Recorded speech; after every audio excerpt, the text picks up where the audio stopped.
This is the Business Storytelling Show, a top global marketing podcast listened to in more than 100 countries, live streamed on social media, and Christoph Trapp chats with industry leaders to help your company tell better business stories. Here's today's episode. Hey, business storytellers, how's everyone doing? Today, we want to talk about Instagram for Business. The new edition of Instagram for Business for Dummies is out. I'm not calling you a dummy. I'm not the author. I'm just the messenger, my friends. But Corey Walker returns to the show, and she will fill us in. What's new when it comes to Instagram for Business? What should people think about? What's the impact of Threads? I was actually very interested to see that Threads is now in this book because doesn't feel like Instagram, but it is because it's an extension of Instagram. So interested to find out what's going on and welcoming Corey back to the show. Corey, nice to see you. Blow it up. Now, we are live, by the way, everyone, on Amazon once again. So you can get the book on Amazon. Everything else you can see around me, you can buy there as well.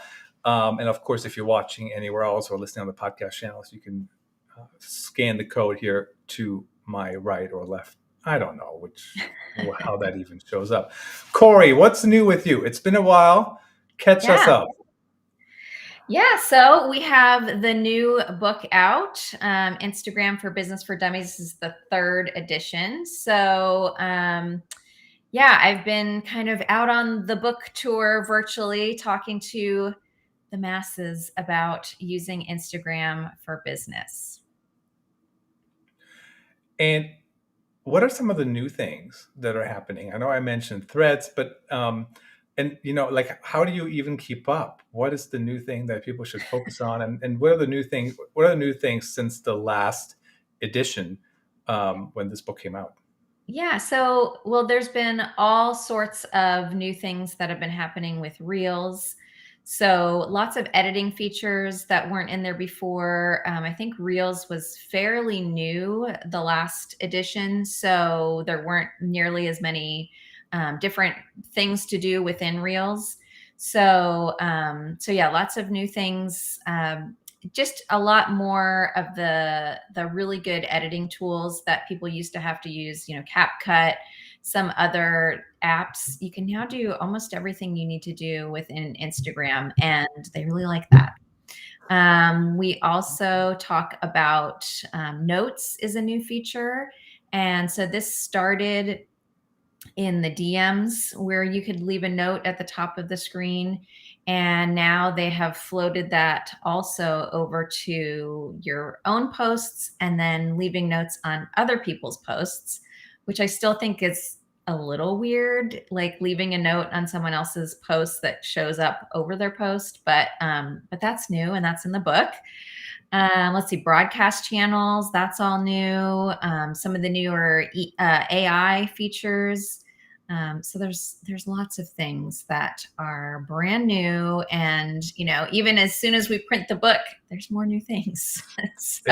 It's always evolving. And what's interesting too is how do you actually decide what to focus on? So when the broadcast channels came out, I got the concept, and then I'm like, but I don't know. It seems like a lot of work. Is it going to work? Is it not going to work? Notes. I haven't even heard about Notes. I'm not sure I've ever seen that in action. I probably have, and I just didn't notice it. But it's Notes. Like, explain that for a little bit. Sure. So the Notes, if you're in your DMs, kind of like how you see the little bubble of stories when you're on the home screen. If you're in the DMs, you'll see this row of people, and they're people that you're following, and it'll have just a little, maybe it's very short, so it can only be maybe 90 characters or something, maybe even less. I don't know the exact character count, but you can add a note at the top of the screen. And a lot of people just use it as kind of, how they're feeling that day, or if they want to promote, some little freebie, they could put that up there. So it's just one more way to capture people's attention. But then it can also be placed on someone, either your own personal post, or you can place a note and it shows up on top of another person's post, and it'll show up for your own followers. So basically, like shared followers of you and that person would see that note, which is why I think it's a little bit weird and intrusive. But Yeah. It yeah. it sounds like it a little bit, but so is this is not the same thing as like when I tag a brand. I can tag a brand, but I can also, I think it says something like invite a brand, or not just a brand, but typically it's a brand when I'm doing it, but or anybody really, right? Invite them to collaborate. That's not the same thing. That's another feature. Yeah, no, the collabs, that's different. And that one, you're inviting them so that that same post is going to go to both of your accounts at the same time, and all of the likes, comments, all of that will be shared between the two of you. This is more just like a little thing that appears on top of that person's post, and they don't have to agree to it. Like in a collab, you have to agree, okay, I'm gonna, collab with you. But this, yeah, you can just stick it up there, and anybody that's following both of you will see that thing. So it's a little weird. It's just interesting all the different things that pop up, and how do people decide what actually to focus on, what not to focus on? So, for example, I think we talked about this before, but when Reels first came out, um, my 10-year, well, maybe she was 8 at the time. I don't know how long Reels has been around. A couple years ago, I'm sure by now. But we would do Reels all the time, and we were part of like some program, and like a few $100s every month for Reel competitions or challenges or Oh, something, challenge, yeah. you know. And now Reels is kind of like, I mean, it went from like thousands and maybe more to, I mean, views, right? And then a Mhm, few hundred mhm. bucks in a month to like really nothing. Or like just like, I mean, now if I get like 400 views on a reel, it's, I'm happy about it. So how do you decide? What's your tip? Like, so I hit the reels hard and then I'm like, oh, no, we're done, focusing on something else. Yeah. So, well, I talk about this a lot, and using Instagram as a funnel. So if somebody really wants to make the most of Instagram, they can use it this way. So the top of the funnel, the widest area is Reels. And that's because Instagram is going to send your Reels out not only to your followers, but to non followers. So it's a quick way to get people's attention and kind of hook them in to see if they want to engage with your other content. And so then after you get them hooked in with the reel, then you're going to have your regular content on your feed. Just, the regular profile items like graphics, carousels. I'm a big proponent of carousels because every time someone goes through each of those pages in a carousel, Instagram is counting that as a positive action. And so they're going to say, okay, well, if somebody goes through all 5 of these, they're engaged and they're going to show that more. So that's one of the reasons I like carousels. And then once you have shown them that content, do some more stories that talk more about, personal things, behind the scenes, bloopers. You can also use it as a sales area because you can link out there easily. You can, put the link just right on the story where you can't do that on your regular posts. And then finally, if you want to kind of seal the deal, do a live, and that's where you're going to be interacting more one-on-one with people. I mean, they can ask you a question, you can answer it live. And so that can be another really great sales tool. If you're selling a product, you can demo it. If you're talking about your service, you can explain, the benefits of it, stuff like that. So that's, if someone wants to really use it to its maximum potential, that's what I suggest. But not everybody has the bandwidth to do all of that. So I would say reels are great for capturing attention, and then just have some really good content on your page once they've been hooked in, and they can watch that. Now I know there's always a big debate over how do you convert people, and my favorite example still is the Adweek account on what used to be known as Twitter. I assume he's still on there. I left Twitter. I just don't have time for all those crazy notifications. I mean, like Yeah. seriously, and that's all I'll say to that. But he never even had a call to action, and he still made money from it because people saw his writing, and then they clicked over, and then they clicked to the website, and then on the website they saw the contact button down at the bottom. So completely subtle. and he makes money that way, right? But how do you? And then you have people who say, well, it has to be in your face. You have to have the link. And of course, when it comes to like my affiliate marketing, I love stories because I can put a link directly in there, right? So when I show Yes. off a new pair of shorts or whatever it might be, I can do that. But how do you convert people from Instagram? How do you, like, is it just the ad week model, ad week, right? You know who I'm talking about, WEAK, not the ad Oh, week, yeah. the parody account. But how do you get people moving through the funnel from Instagram?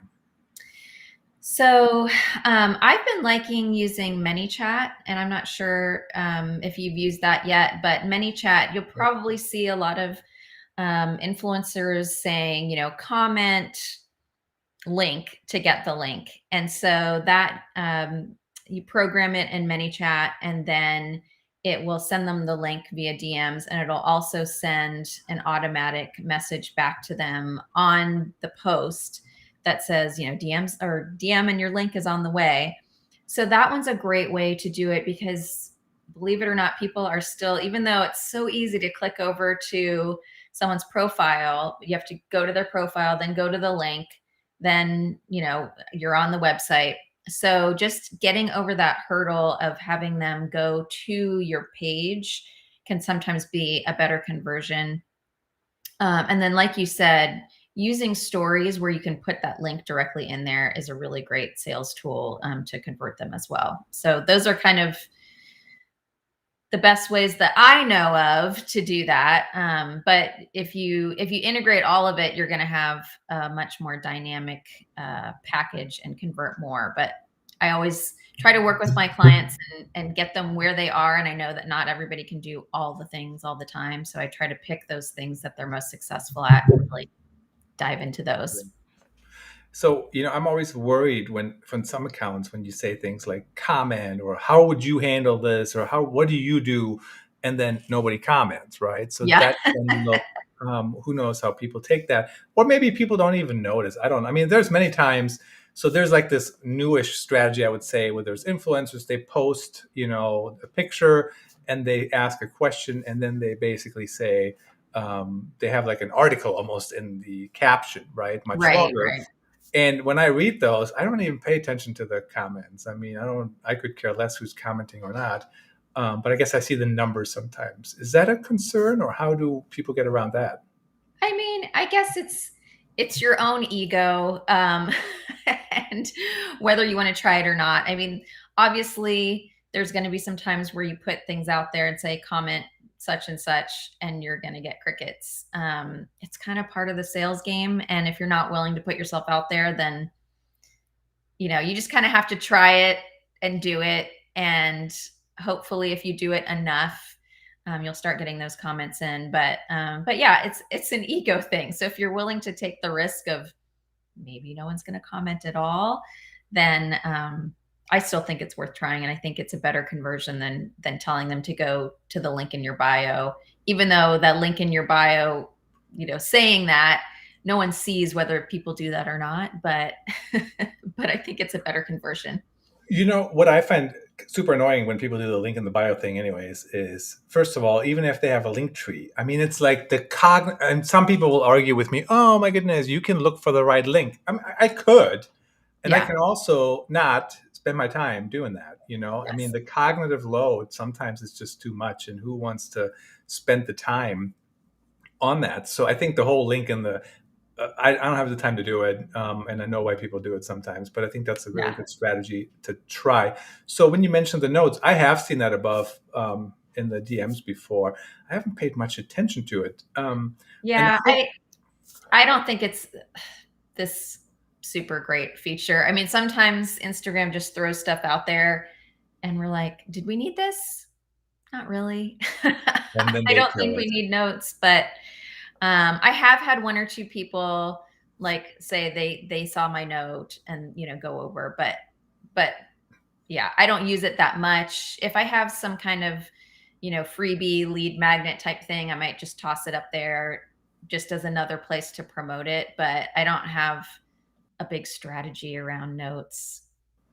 Yeah, makes sense. Now I know we talked about threads a little bit, and I like threads, and I can't decide whether I really like it or it was just one of those swooping in and taking over for X and Twitter, because that just kind of went downhill in Yeah. a hurry the last year or however long it's been. And now I'm completely off of there, which is crazy to think, because I've been on there. I was on there for, I don't know, 16 years, something like Yeah. that, Yeah. and it's like, it's just not worth it anymore. So what's the impact of Threads? Should you just push your Instagram pictures there? Is it a different strategy? And what's your Yeah, opinion? you know, Threads is a little bit of a different animal. Um, it is trying to be more like Twitter. So some of my posts I will put over automatically, over onto Threads, but I'm more choosy about it. Um, I'm liking Threads. I'm not using it as much of a business tool. I mean, I do put like, oh, my book's out, and I'll put business stuff out there, but I'm kind of liking it just to connect with people as a normal person, and not not using it completely as this huge sales engine. Um, but there's definitely people that are using it and are, all of their messaging is completely, spot on that, just as much as it would be anywhere else. But a lot of people feel like Threads is the kinder, gentler X or Twitter. And I've been finding that to be true, at least the people that I interact with. It could be totally different depending on your audience, but my audience really ported over from Instagram for the most part. And then I've been finding new people. So I've been liking that. I haven't been on X. I mean, this was way before, Elon Musk took over and all of that stuff. I haven't been on there in a long time. I mean, I still have my account, but I haven't. I mean, randomly I'll post something out there every once in a while, but I really haven't been active on there in many years myself. So Yeah, I was active on there, but those times are long gone. So Threads is kind of interesting from a user perspective too, because there's topics that take off. Everybody talks about the Mhm. same thing. Every new person coming from X, welcome. Or like they talk about, I just published my second podcast episode, so now all of a sudden you have to read that. So it's a little. I mean, if you were to say that to me in person, or like even in a DM or whatever, I published my fifth episode, going great. But on there, it's kind of like everybody says it. So now you end up having the same conversation over and over. Yeah, But it's true. Yeah. I mean, when I just need a little hit of something positive, I feel like it is more positive over on Thread. So I do enjoy that. Yeah. So it's just different. And I like that you can just throw out a quick, couple sentences versus Instagram. I have to come up with either a video or a nice, photo or a graphic. So it is kind of nice to just throw out my thought really quick. The one thing I have not enjoyed about it is there's a lot of engagement bait on there. So people will ask, just silly questions that they know that other people are going to answer just to get their numbers up. And that I don't love. Um, but other than that, it's kind of a fun place to be. I enjoy it. And there is definitely a business case for it if you want to use it that way. And unfortunately, I heard they are going to start ads on there. So all the platforms are fun until they start adding ads. And I say this as a marketer. I mean, ads are part of my business, but at the same time, I look at Facebook and how I'll get 5 ads before I get a regular friends post. I don't love that. So yeah, I mean, all the social networks are fun until the marketers, us, basically, show up and run ads. I mean, I don't mind ads, but there's just sometimes it's like I don't need to buy another Washington Commanders hat or something, yeah, or whatever. I mean, and then people are trying to, they're playing around with it, and they're not quite getting yet how the platform works, so it's kind of off base a little bit and whatnot. But I mean, it is what it is. Plus, they have yeah, to make money somehow, right? I mean, that is the true. platform, so it is kind of what it is. But Yeah.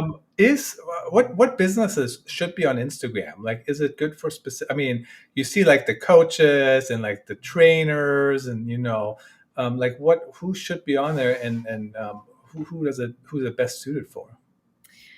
Well, anyone that's business to consumer, it's a great place. What I like about it is it's kind of the happy medium of all of the platforms. So Facebook is really aging up a lot, and like my daughters, I have a 20 and 16-year-old. Neither one of them are on Facebook. Never were. Never want to touch it. Twitter's still a little bit on the younger end, but Instagram really, I mean, if you've got a 13 through, like my dad's in his 80s and he's on Instagram. So that's part of what I like about it, is it has a very wide range of users. So if you have a business, you can usually find your audience there at some point. I do find some businesses that are B2B and a little bit more unusual or very niche might have a little bit more of a problem, really getting things out there that take off. I mean, you might have a really small and mighty audience that loves your stuff.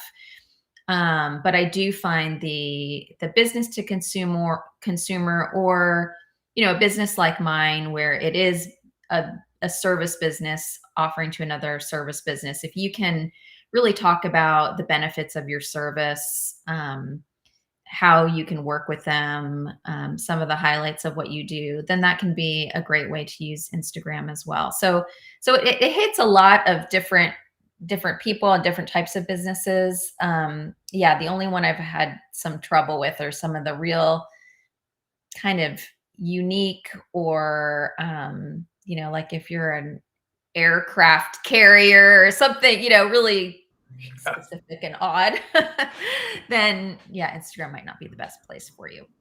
I think what I like about Instagram too is, it has to be somewhat visual. I mean, now how visual you are certainly has evolved, right? I mean, back in the day when I first started doing Instagram strategies and as part of an integrated strategy, you had to do pictures, right? And that's kind of what it is. And today you could do a reel, you could do a dance. You're not going to catch me doing a dance anytime soon, most likely, but you neither. You're not going to dance on Instagram. Oh, no.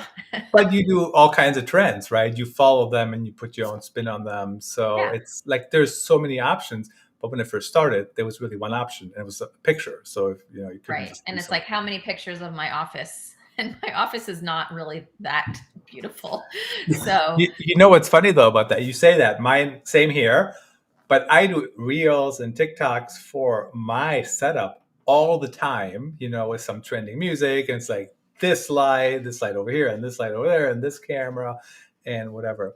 Corey, congratulations on another edition. Always great to see you back on the Business Storytelling Podcast. We're up to episode 706 now. Now tell us, who should reach out to you, who should connect, and how do they find you?